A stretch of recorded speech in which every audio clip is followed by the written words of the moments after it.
Hi, Miss Netzi, Cass. This is my third reflection, and today I will be talking about what we have done in the business development team so far. As you may know, I am Cameron. I am the operations coordinator for the business management team where we run CafeBlends. So this will be the first entry of the new year, 2018. So basically we had our first actual business meeting today, and some issues were mentioned, such as one. Before I get ahead of that, we have just launched in the new products, which is we're not using the shop anymore, which is like another bakery selling retail shop, restaurant, cafe. We are now using Blue Pumpkin. Now Blue Pumpkin, I'm not sure if I mentioned this in previous entries, but I'll just restate it. We decided to go with Blue Pumpkin for one of many reasons. Let's see. First off, the shop, they were very difficult to cater towards. They if we wanted something to get customized, they wouldn't do it. Plus their customer service was very lousy. We had a problem, it would take them many hours to respond back. Plus the prices were high, and many more reasons. I'm just thinking of this off the top of my head right now. But however, Blue Pumpkin, they offer a corporate rate. They offer cheaper food, great tasting food. We tasted it, the whole team. We had a sampling of, I think, all of their products, and they were all magnificent, all very delicious, and we decided on a set things to try out. Now, so this week so far, it's been quite a success. I've heard numerous feedback, such for one instance, I heard from Mr. J. I had a meeting with him today regarding Tanzania, and he said that he loves the new Blue Pumpkin products. He told me, quote unquote, he has had 10 things from there now. That's very good feedback. However, maybe it's a bit over the top. But anyways, good on him. We know that the food is good. However, Mr. Donald, he is the individuals and societies teacher. I mentioned this in the global campus class entry as well, just briefly talking about how we're going to link this issue that I'm about to bring up to you to the global challenge. But anyways, one new thing we decided to do is bring in sandwiches. Now with sandwiches, we have chicken, vegetarian, and tuna. We brought in those three. And Mr. Donald saw an issue, and that issue was the tuna sandwiches. Now we all love tuna, right? However, this is something I myself did not know at all. I love tuna. Every time I went to Subway, I would always get like a tuna sub.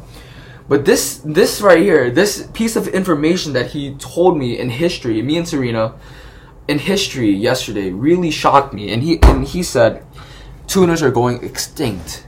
Now, extinct, I thought tuna were one of the most well-populated fishes out there. However, I thought wrong.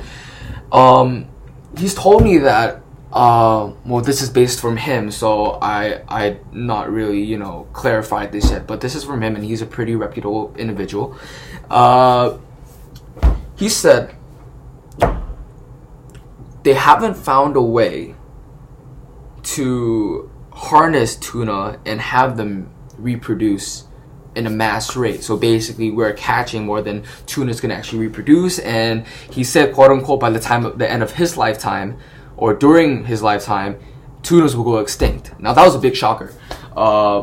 He mentioned some quotes about how Japan is, like Mitsubishi is now taking tuna and deep freezing it in order to sell it when there's a very low demand of tunas, But anyways, main thing here, tunas are going extinct. Now, we had a pretty big discussion today. There was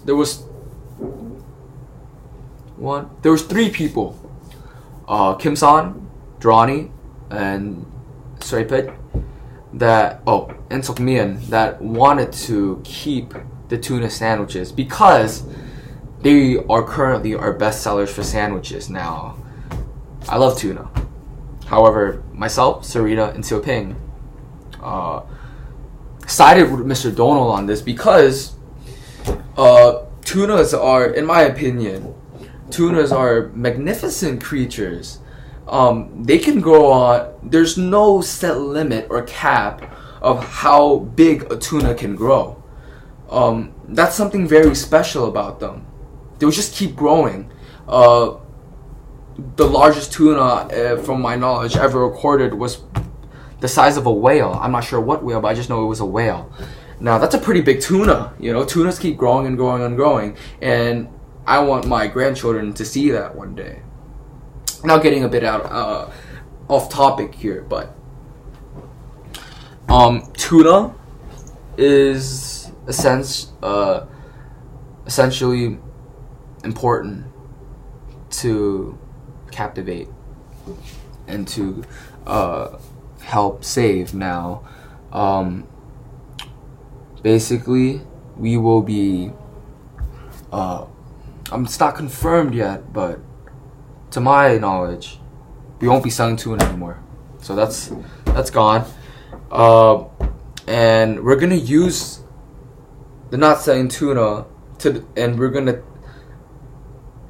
tell the people who are enjoying these tuna sandwiches that tunas are going extinct, because I'm very sure not many of them may be aware. So once we've taken tuna off the menu, we will be advocating the endangeredness of the tuna fish. And in connection with that, this is where we can also incorporate the having a new eco-friendly cafe, which in a sense also ties with Global Campus. So this was an idea that I pitched during our business team development meeting today. Was Miss Vivian, while on holiday, she went to a cafe where they sold this coffee holder. It's knitted and it's 75 cents. Very sustainable. You don't need to use those cup holders, those wooden cardboard cup holders anymore. You know, this is sustainable, reusable. Now, I thought this idea was wow. As soon as I saw it, this is awesome. And then it came to me.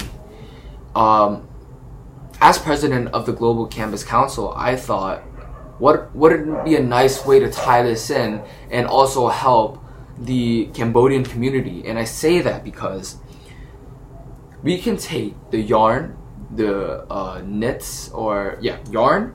We can learn how to knit these ourselves, and once we've learned, we can be able to teach kids in the NGOs or anywhere in a sense that need like a bit of income, or mainly students or mainly kids in an NGO. But what I thought was we can ask NGOs like Malup or Hands of Hope, you know, just people in need, and they can help be the basically helpers in knitting these reusable coffee holders, and we can sell them for $1, $1.50. It's not the prices aren't concrete. Matter of fact, this idea isn't really concrete at all. This is just something that I pitched to the table, and I want to add to this reflection. But anyways, we can use the money we get from the yarns, from the coffee holders, and half or all revenue we get from that can go back to the school, to the NGO, and we can supply them with more school materials, things like that, just for them to, because this is very sustainable. It helps them get more resources, get a sense of more more money in order to provide a more effective learning space for their NGO. So yeah, this idea isn't hard and concrete yet. This is just something I pitched to the team, and this will be something that I will be sure to follow up, because this is something I want to see get executed, want to see get done by this year. It's going to be great, and I can't wait for what this year has in store for the cafe. So thank you. I will be adding more reflections whenever there's something interesting. Let's see how it goes with the tuna and Mr. Donald, along with the sustainable development goals and how the cafe can be an eco-friendly cafe in a sense. But anyways, thank you. 11 minutes of me talking is a long time. Sorry, Miss Nancy. Anyways, good night. Thank you. Bye-bye.